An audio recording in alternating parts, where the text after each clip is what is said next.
Church, we would invite you to come in and take your seat. Let's just settle into the presence of the Lord and prepare our hearts to worship Him.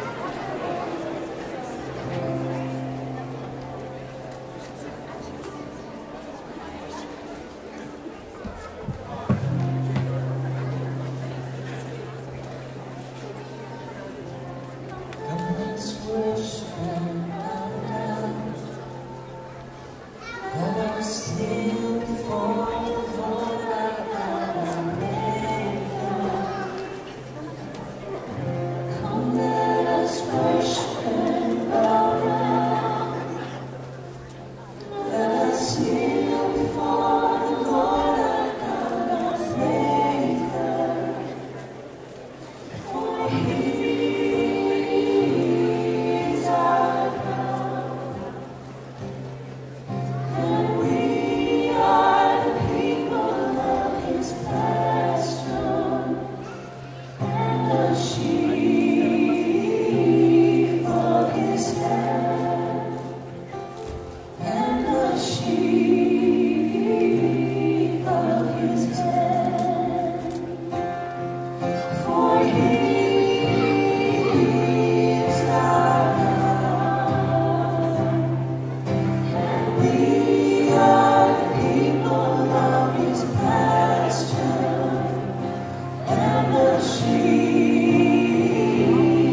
make ourselves worthy. We try to make idols that we worship worthy. None is worthy but you. Our hearts are completely dedicated and devoted to you at our best of times. At our worst of times, when we're far from you, you are no further from us than you were when our hearts were so sweetly connected. That when we move away from you, you move with us. So we feel deeply connected to you. That's why we say, I will give you all my worship. I'll give you all my praise. We can't really do that, but the more we say it, the closer we get. So today, God, we want to surrender at the beginning of a year and say, make this year, as far as my life goes, lived for your glory. Show me the paths before I get to them that I'm to take, so that we don't take a misstep without you. We know that our steps have been ordered by you, God. We pray that you will bless every one of them. We don't ever think we're doing something for ourselves. We rely on you, and we give you all the glory. In your name we pray, in all the church. Amen. Well, welcome to Highland, and the first Sunday of 2019. It's nice to have new beginnings. Like this morning, a day began that's never been lived in before. Every morning is full of grace and mercy. So you kind of get that on steroids, that kind of concept of the new year. It's like, yay, we get to start over again. But, you know, God's not looking at the calendar. We're like, I'm gonna, and he's like, I am. So he doesn't put the gun on there, he just is, I am. Anyway, a lot of good things have happened already this year. Like we've had rain, well, it was frozen, and closed down much of the city for a day, but it still counts as rainfall. You guys gave generously to our end-of-year offering called the Restoration Offering, and you're going to hear a little bit more about that in just a few minutes. And the Cowboys won last night. That's pretty good, yeah. So which of those three blessings do you think was the most unlikely to happen? I'm not sure, but the Cowboys haven't made it to the playoffs in 20 years or so. God is good, isn't he? Well, if you're a guest with us today, we'd love to meet you. So there's a Connect card in the seat back in front of you. If you take that out and fill it out, you can put it in the offering just a moment, or you can go to the atrium table after this service is over. We're starting a new series today, and it's called Tell Me About Your King. We're going to be following the liturgical calendar for a couple of months, and we're going to look at the Ascension and the Descension. And today, Carson Reed is going to kick off our new series with a little different twist on the story of the three wise men in Matthew chapter 2. And as we were doing last year, we're going to look at a different characteristic of God each week. And today we're going to look at a great start for this year, God as shepherd. A very calming way to begin a new year, knowing someone knows your name and is constantly looking out for you. Let's acknowledge God as shepherd by saying Psalm 23 together. The Lord is my shepherd, I lack nothing. He makes me lie down in green pastures. He leads me beside quiet waters. He refreshes my soul. He guides me along the right paths for his name's sake. Even though I walk through the darkest valley, I will fear no evil. For you are with me. Your rod and your staff, they comfort me. You prepare a table before me.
Where the verdant pastures grow, with fruits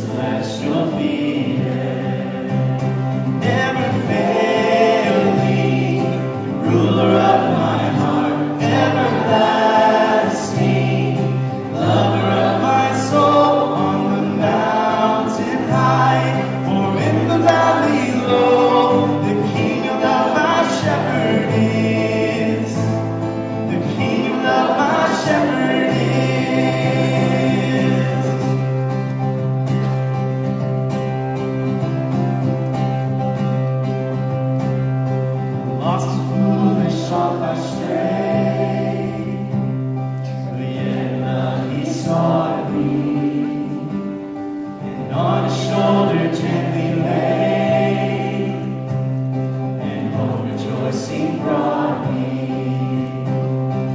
Death's dark veil, I fear no ill, with thee, dear Lord, beside me. Thy rod and staff, my comfort still, thy cross before to guide me. Never failing, ruler of my heart, everlasting, lover of my soul, on the mountain high, or in the valley low, the King of my shepherd is, the King of my shepherd is.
Light of the world forever.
pray together, church.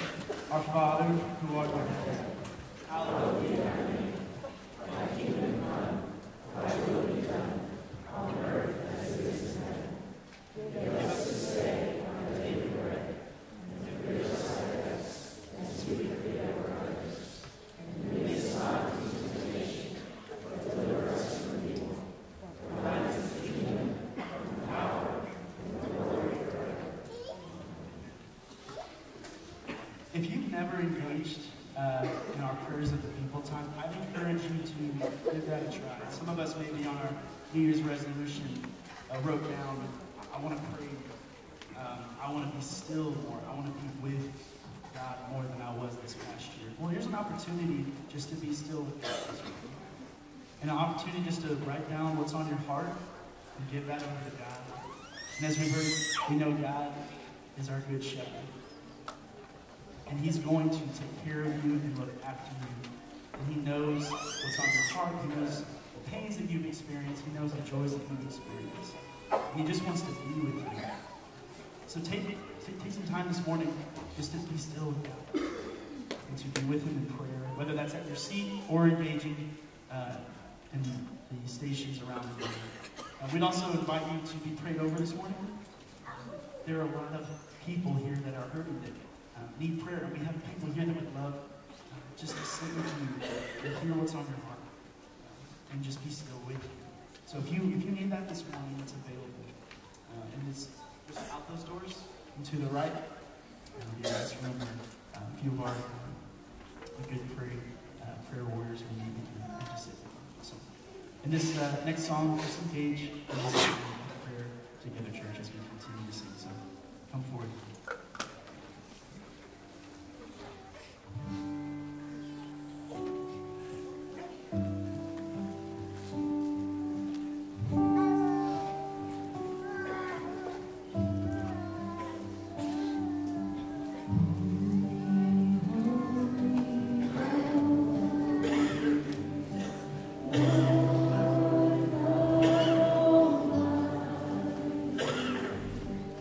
Oh,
Who has believed our message?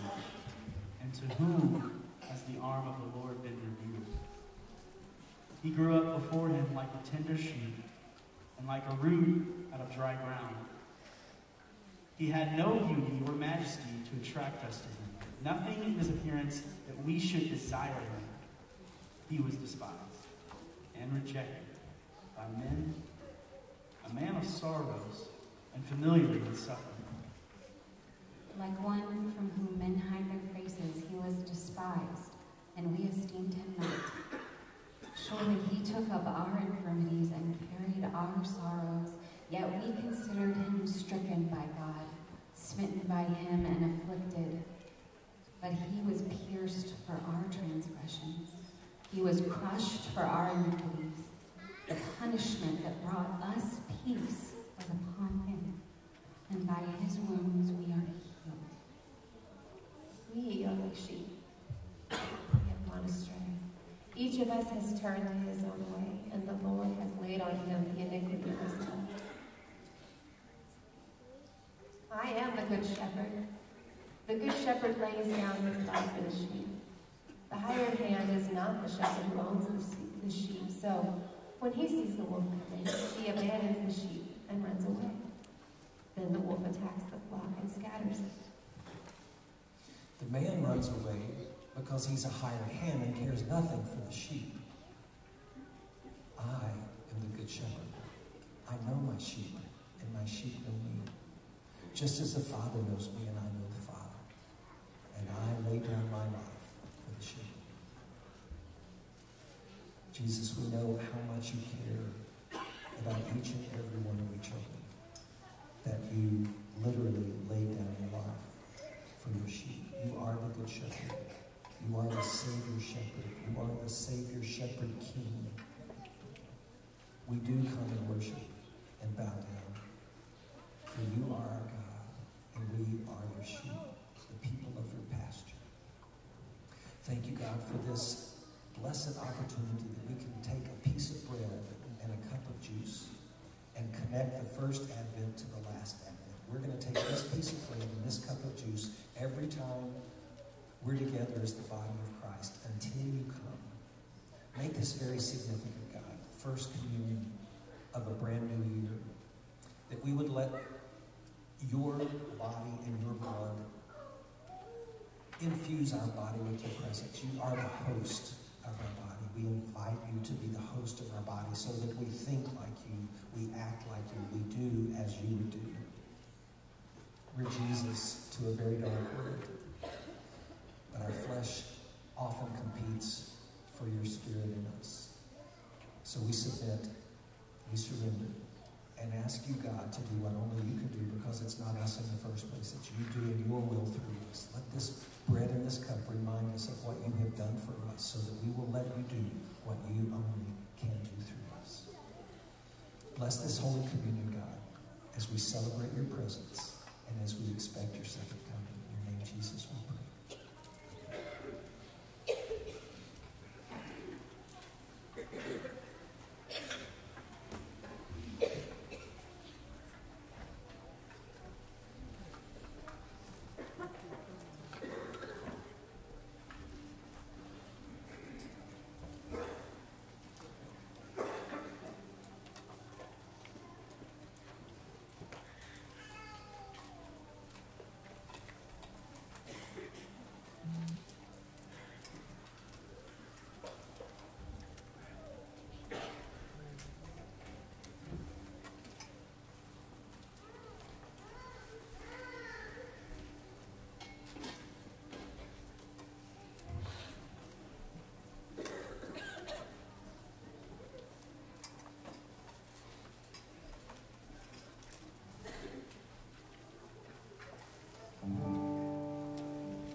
we can't help but give you that offering, God, of our words and our hearts saying, how great are you. It is in awe that we stand, just in wonder of how amazing a God you are. We offer our adoration. We offer ourselves to you, Jesus. And we thank you, Holy Spirit, that you are in us and with us, and you enable this offering.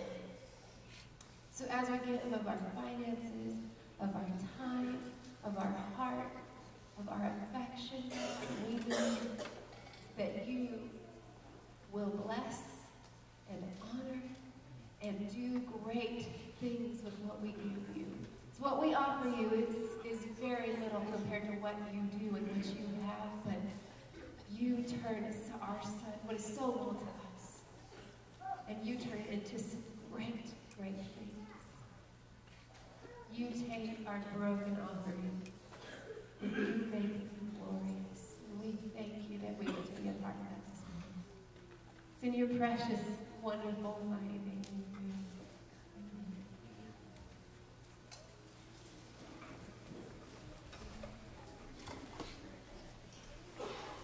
Good morning. My name is Ben Seibert. I'm the executive minister here at the Highland Church. And in the fall of 2018, we started talking around here about the pathway to restoration, which is on the wall here to my right. That we believe that life here at Highland, that if it's a life centered around worship, where you enter the deep community and know people that you share tables with, you come to the waters of baptism and know what your identity in Christ means from that commitment. You enter into self-emptying service in God's work of restoration in this community and in Abilene and in the world, that you find that pathway leads you to a place of restoration. The first step is worship, and a key component of worship is generosity and giving and offering, what we're doing right now. In fact, we pray today and worship the Lord's Prayer. Every week we do that, asking for the kingdom of God to come on earth as it is in heaven.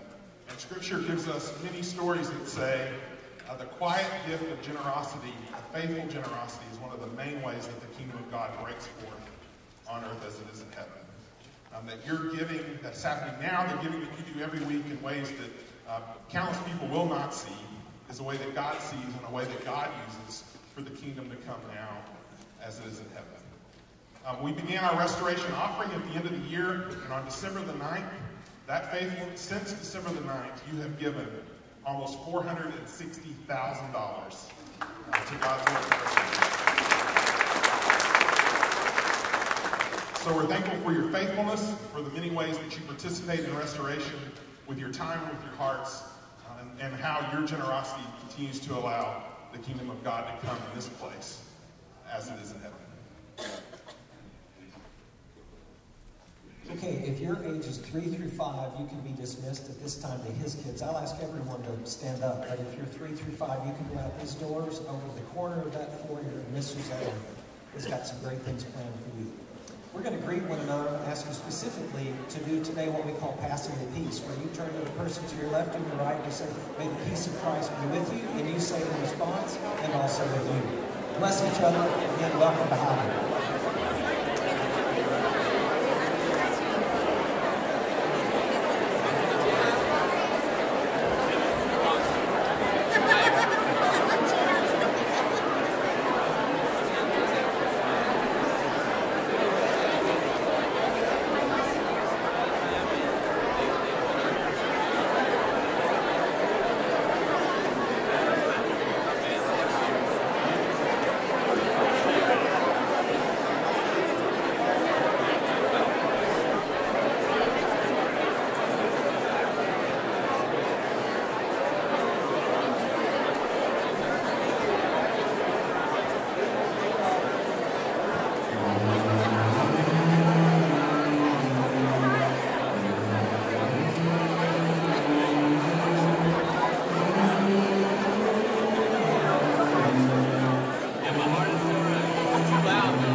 Hear the word of the Lord.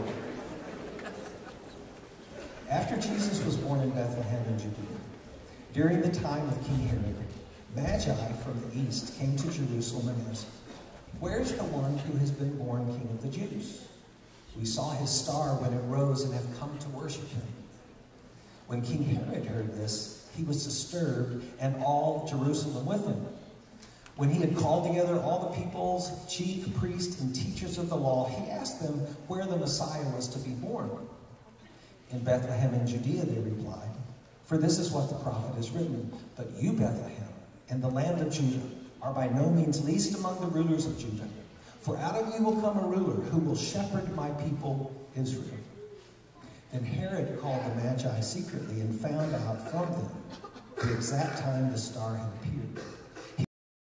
He went and searched carefully for the child. "As soon as you find him, report to me, so that I too may go and worship him." After they had heard the king, they went on their way, and the star they had seen when it rose went ahead of them until it stopped over the place where the child was. When they saw the star, they were overjoyed. On coming to the house, they saw the child with his mother Mary, and they bowed down and worshipped him. Then they opened their treasures and presented him with gifts of gold, frankincense, and myrrh.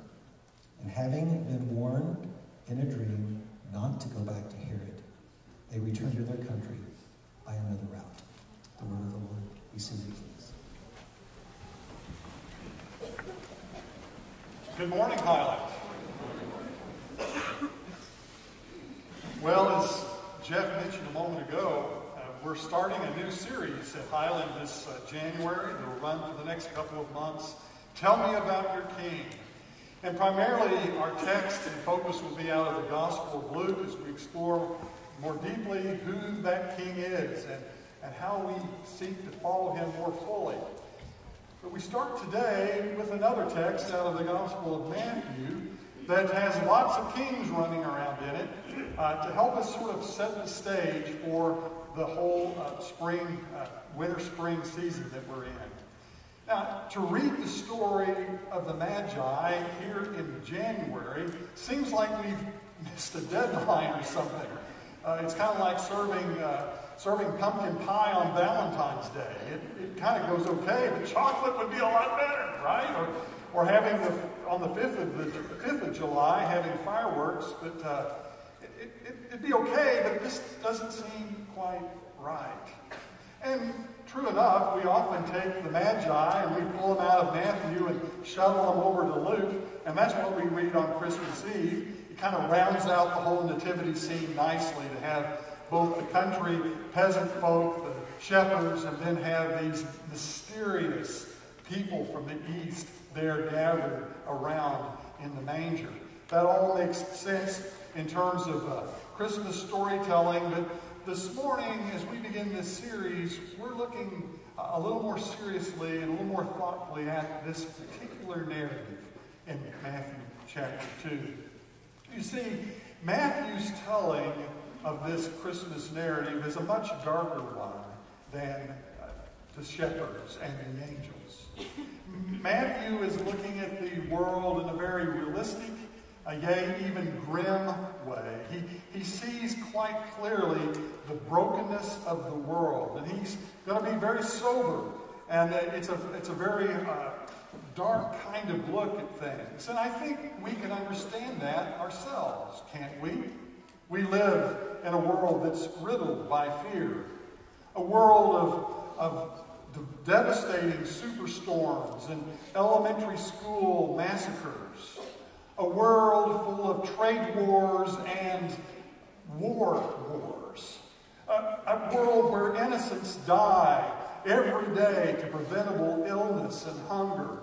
In Matthew's story, the visit of the Magi and the subsequent slaughter of the innocents just a few verses later renders a very accurate and sober view of the world both then and now.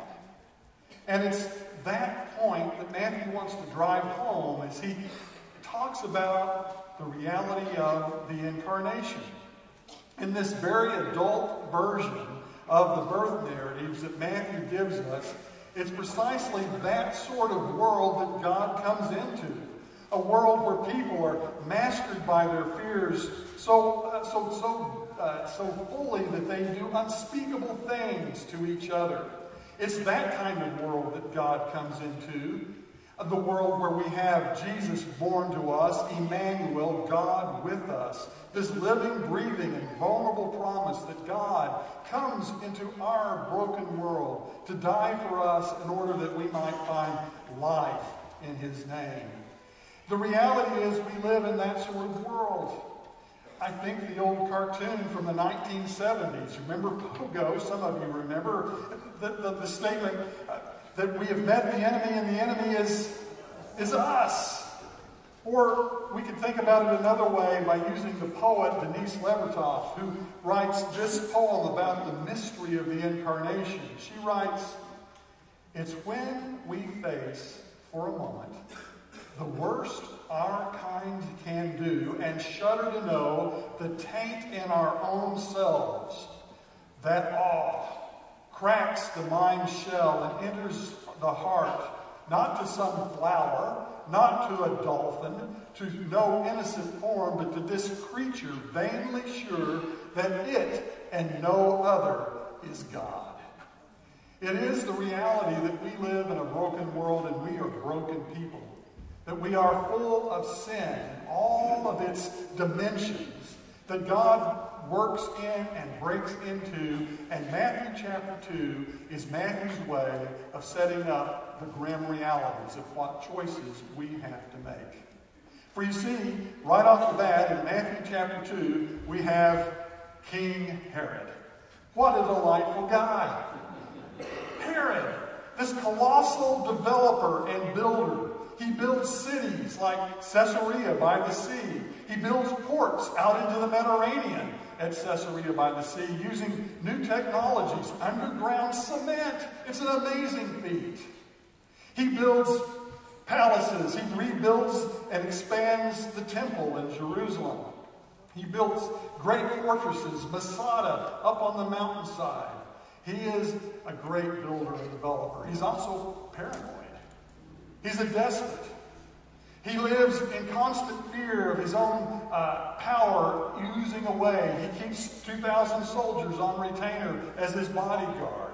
He is so paranoid that he executes 3 of his own sons to maintain control of the house. Augustus Caesar once said, only partly in jest, "I would rather be Herod's pig than his sons." It's true. He's a law and order kind of guy. His law and his order. He was so paranoid near the end of his life in dying in Jericho that he sends for 75 or 100 of the most prominent men in Judea that he brought to Jericho, that when he died, their lives were all to be executed, so somebody would be mourning at his death. This guy is sin personified. He is the epitome of narcissistic, self-centered, power-craving human experience. He is the poster child of what sin looks like with skin on it. And Matthew wants us to reckon with this full-blown Technicolor version of what happens when we find ourselves giving a knee and worshiping all that is selfish in the world. We find him in King Herod.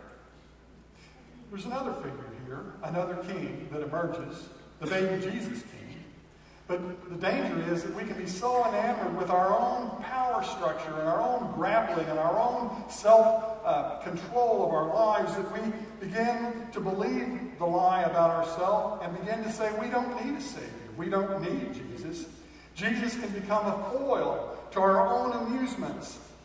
The place of Jesus in our culture, even among Christian people, is increasingly ignored and more humorously, and I would say to you much more dangerously, made light of. Let me cite for one cultural example of this, a brilliant film, Talladega Nights, the Ballad of Ricky Bobby. Did I say that with a straight face?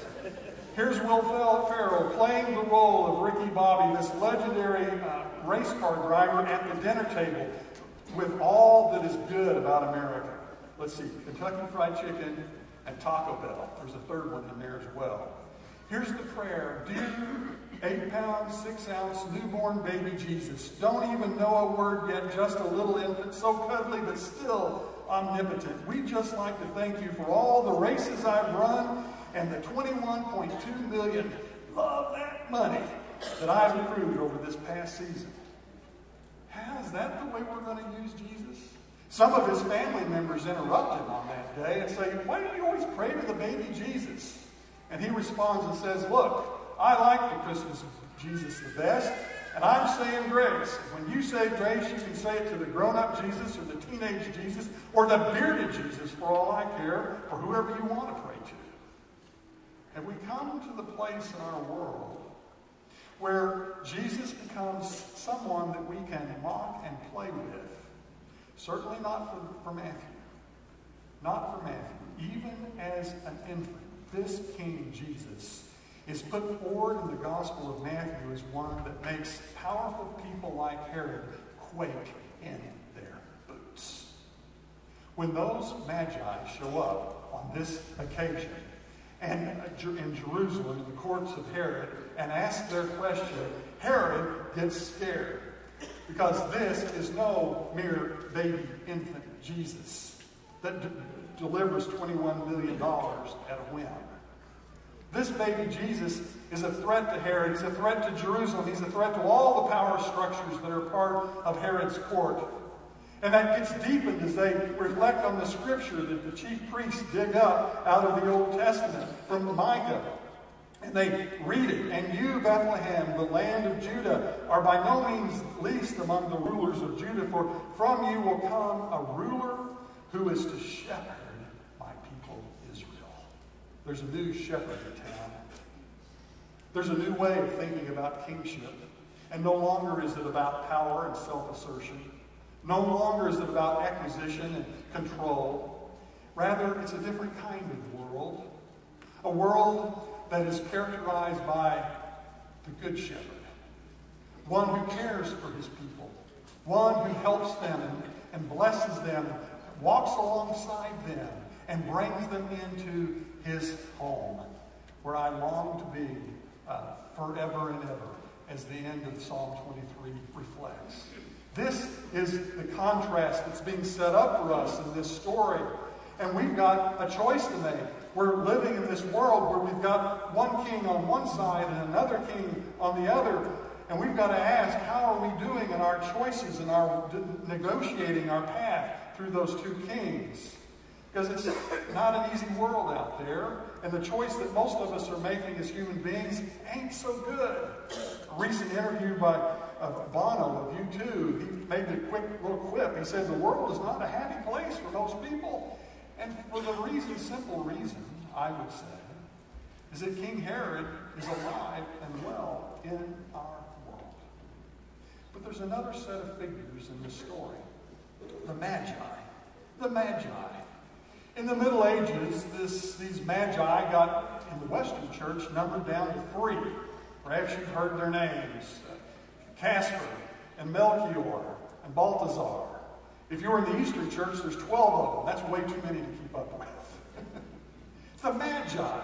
What's going on with the Magi and their presence here in this crowd of folk? What is happening that brings them to the table?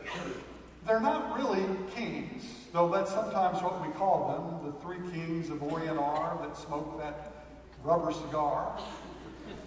No, they're something else. There are kings already in our text, right? There's Herod. There's the baby Jesus. These are not kings. That's not what Matthew's interested in. So often the word is translated, magi is translated wise men, but I want to hold up a little bit. Magi are not wise men. Matthew has wise men in this story. They're the chief priests and the scribes, the knowledgeable folk, the PhDs who went running into the scriptorium to find text to bring out. They have lots of knowledge, but they don't really understand what it is they're reading. Because if they did, they wouldn't be hanging out in Jerusalem. They'd been down on their way to Bethlehem themselves. No, I think that the Magi play a little different kind of role. For in the Gospel of Matthew, throughout the larger scope of the Gospel, there are certain word plays and ideas that are being worked out with Matthew. He loves to contrast kings with servants. And he loves to contrast wise people with infants, interestingly enough. And we've got lots of all these folks floating around in this text, right? And so what Matthew is actually doing as he brings these magi into the story is he's saying, you think there is one real king, but it's really not. It's baby Jesus. And you think about wise people, but the wise people is not where it's at. It's actually those who are infants. Those are the ones whom Jesus would say in Matthew 11, where Jesus prays, I thank you, Lord of heaven and earth, that you don't talk to the wise, you talk to the infants. Those are the ones that you give your wisdom and knowledge and insight to. That's who the Magi are. There are these folks who come along with open hearts, kind of like a child. They're the ones who are open to the possibilities of seeing something new, something different. It's what sets them on a journey in the beginning. They see this star and they want to know more. They want to learn more. They're almost naive in their approach. Who in their right mind in the first century who knew anything about anything would walk in to Herod's court and ask the question that they ask and think that they could live after they ask it? Do you remember that statement we heard read a moment ago? Where is the child who's been born King of the Jews? Now, ask me, why would you ask King Herod that question without fear of your own life? For we observed his star at the rising, and we have come to pay him homage. These men are after something, and they don't care where it takes them, their journey. And we're being invited to consider them between Herod and the infant Jesus, between these two kings.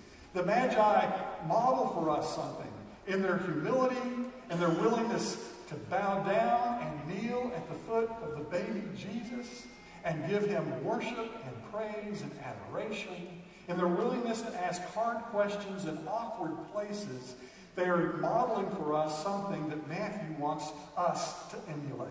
He draws us into that. Namely, two things. One is that they are persons who are open to the possibilities and willing to receive a word from God and respond to it. They respond to what has been hidden and faithfully respond. And secondly, they are people who worship, who come and kneel. The idea of worship in the Gospel of Matthew is a big one, and this first story of the Magi is the first of about 8 times in this whole Gospel where worship shows up. It's always worship to God. And in this case, it's worship to the baby Jesus. It is a recognition that there is someone bigger than myself, someone bigger than the Herod inside of me that I will give devotion and honor to. And we're being invited to follow suit. These are not kings or wise men. They are everyone. They are the invitation that Matthew is making to us, asking us, what king will we worship? What path will we take? Will we embrace the qualities of faithfulness and devotion that we see in the Magi? Will we follow their paths? This story has a lot of geography in it. It's got this mysterious land to the east where the Magi come from. And they make their journey there. We've got Jerusalem, and then down to Bethlehem, just a couple of miles south and east. We've got a journey that's going to take place to Egypt a little later on in the text. There's movement all over the place. And it causes me to ask, what kind of journey were the Magi on, and what kind of journey might we be on? How do we move from living in the court of Herod to living in the presence of Jesus? How do we follow along in the journey of the Magi, on the journey that takes us homeward bound to the place where God desires for us to be? In the words of Jimmy Buffett, I thought I would just use another noted philosopher this morning, changes in latitude lead to changes in attitudes. I thought there might be at least a couple of Buffett fans in the room. There is something about movement here that's being suggested that opens us up to new possibilities. And those new possibilities are the very things that God, as our shepherd, longs to give to us if we will but respond to his call. There's one thing needful, though. We've got to have this one thing. We've got to be willing to do one thing to be able to make that movement well. Years ago, my family were on vacation in the winter in the Rocky Mountains. We were up south of Estes Park, Colorado. Beautiful place. It was a beautiful February day, and I decided I'd go take a hike up in the Rocky Mountain National Park. I packed the day pack, put some food in there, some gear, maps, my compass, and away I went. But within 2 hours, I had gotten off the trail, and I was embarrassingly, irretrievably lost. It is not a good feeling. It is an uncertain feeling. And everything that you thought is right and normal in the world becomes questioned. And there I was with the map. The map didn't make any sense. I pulled out my compass. I knew I needed to go east. The trail was somewhere east of where I was at. I was convinced of that. But that compass, I looked at that compass, and the way it was pointing toward east was not the way that my head thought was east. And I wrestled with that. Well, maybe it's something I'm wearing. I'd put it on a rock, and I'd step back, and I'd look, and it still would point the same way. Something's wrong. So I found a stump, and I put the compass down on the stump, and stepped back and looked. No, east is still the way it's pointing. I was confronted in that moment with a thing that I think we're all confronted with, is do we trust ourselves and our own instincts and think that somehow or another we can out-Herod Herod, or outsmart our own self and make a path home? Or are we willing to relinquish to the Good Shepherd and let him guide our path? I can tell you that if I had trusted myself on that day, I would probably still be in the Rocky Mountain National Park under about 10 foot of snow. That's the question I want to leave us with today as we reflect on this story, the king that we might follow. We've got to be prepared, I think, to make a choice about what path we will take. What person will we follow? What king will we serve? And like the Magi, be prepared to go home in another way, to take a different route for our lives. Our lives are full of all kinds of choices and vectors that we have to make decisions on. Sometimes they're choices that we can control. Sometimes things are simply presented to us and we have to find our own way forward. We have to muddle through somehow. But whether it's muddling through somehow or conscious choices that we are making, the word of this story is that God comes to us as the shepherd who cares for his people Israel. And we can trust in his guidance to make our way home. The wise men, the Magi experienced that. So does Joseph, who has a dream as well. Earlier in the story of Christmas, Joseph has a dream to take his very pregnant wife Mary and go. And now another dream comes to him, and he relocates this little family because of Herod's violence to Egypt. He relocates, sort of a mild way of saying they become refugees, and to make their journey a hard path for them. But they made that choice, and they made that path. And so today, in the beginning of this new year, Matthew presents us with two kings. Both are real. One reigns over fear, the other one brings us care and the shepherd's touch. Which one will we choose? Will we assert our own human wisdom and self-determination? Or will we, by paying attention to the simple faith of the Magi, alter our journey and make our way homeward in new ways? What will you do? How will you go home today?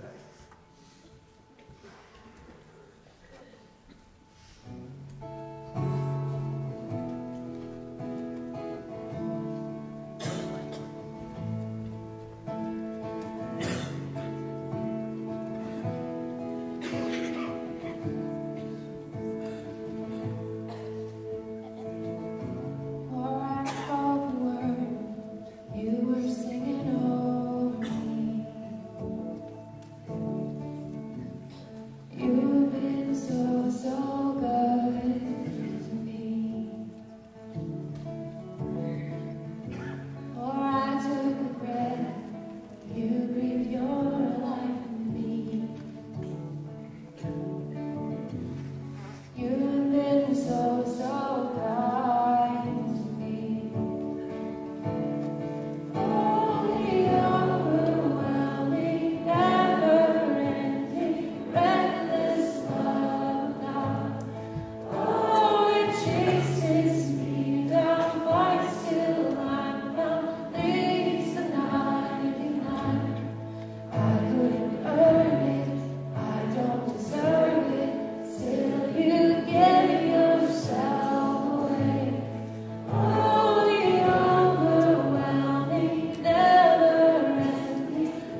said the Lord's Prayer, to the children who came up and wrote prayers or watched the adults write prayers, I want to affirm all of you who are parents, grandparents, aunts and uncles, spiritual relatives of our children.